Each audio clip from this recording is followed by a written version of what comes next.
Jason Jackson, Miami Heat broadcaster. Jimmy, just a word about something that you say a lot, but I think it's important to revisit. Just the importance of Bam and everything that he does for you all on both ends of the floor. Yeah, I mean, Bam's been playing incredibly well this entire playoffs. For sure this series. And this one, he got like the toughest matchup by far on the defensive side of the ball. And he plays with so much energy. He never takes a possession or a play off. So you gotta really respect him for that. And then on the offensive end, he's doing everything for us. So we need him to continue to be that. He has been that for us all year long.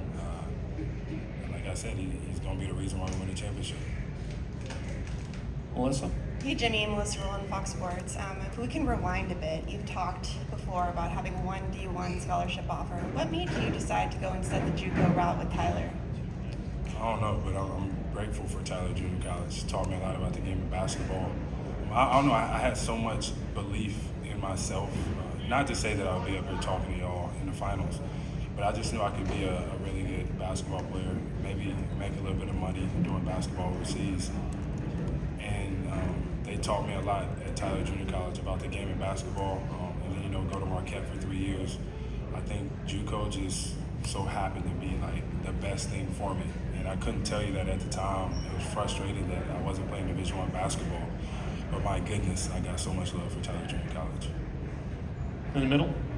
Yanni Krokus, WPBF. Jimmy, with your previous finals experience with the Heat being in the bubble, how much excitement are you had for this home crowd tomorrow? And was the excitement level in Denver even ratcheted up more than conference finals and other playoff games you've been in? Yeah, it's always a blessing to be able to play in the finals, for sure, in front of like a heckling away crowd. But I'm so happy for the city of Miami, this organization.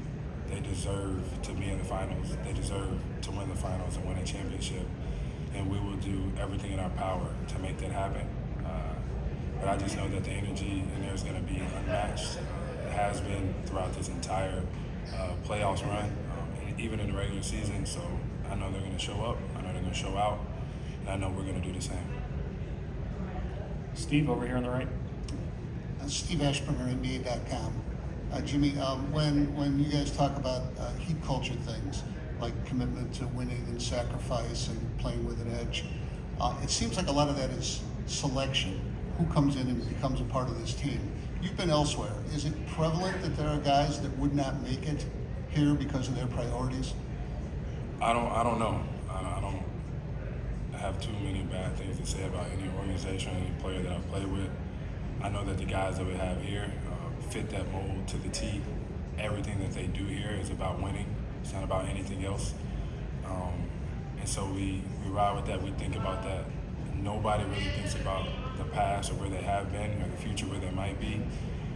I think the best part about this squad, this time, is we're in it for right now, every single day, and that's what that Heat culture is about. Just to follow up, have you seen instances where the culture or you guys have been able to convert somebody and really make them appreciate what it is that goes on here, or do they just not show up at the door?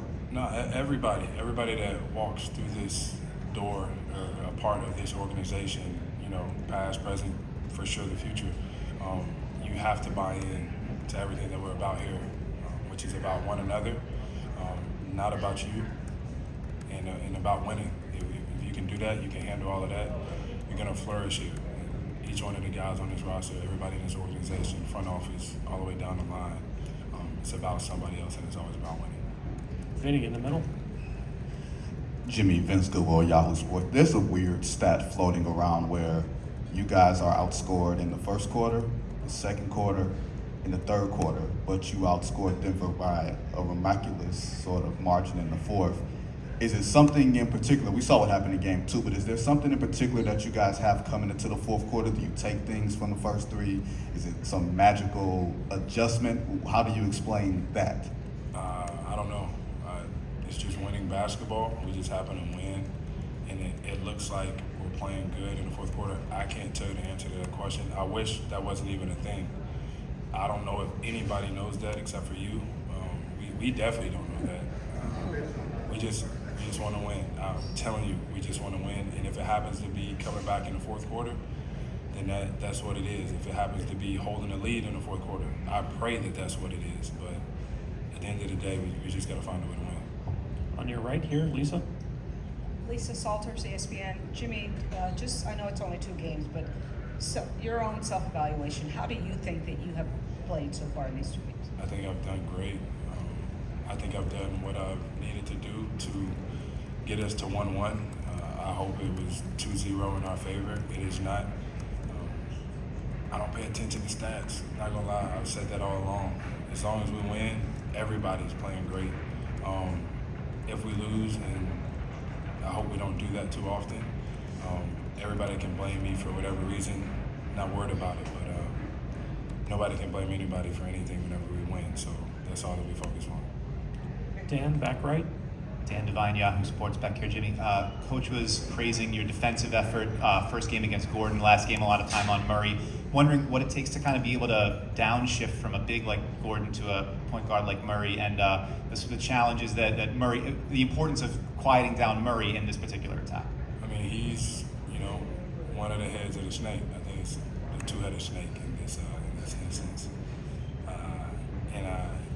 Bam has a really tough job to do, and I think time and time again I have a tough job on Murray. And he scores in so many different ways. He has the ball consistently, and he's making all the right reads, all the right passes.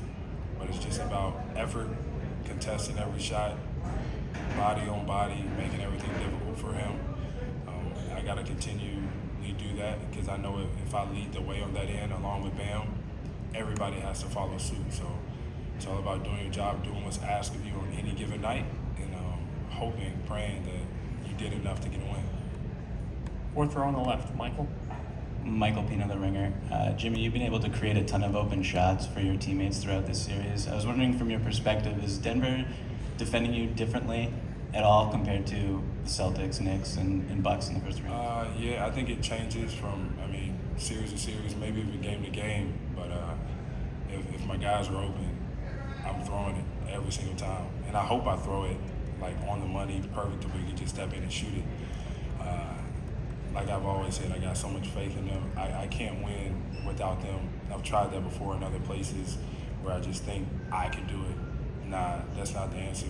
Here, we understand that I need those guys, and I hope those guys need me a little bit too. But it's like, it's perfect basketball. We love playing for and with one another. You open up passing. Last 2 questions, Joe, and the second row.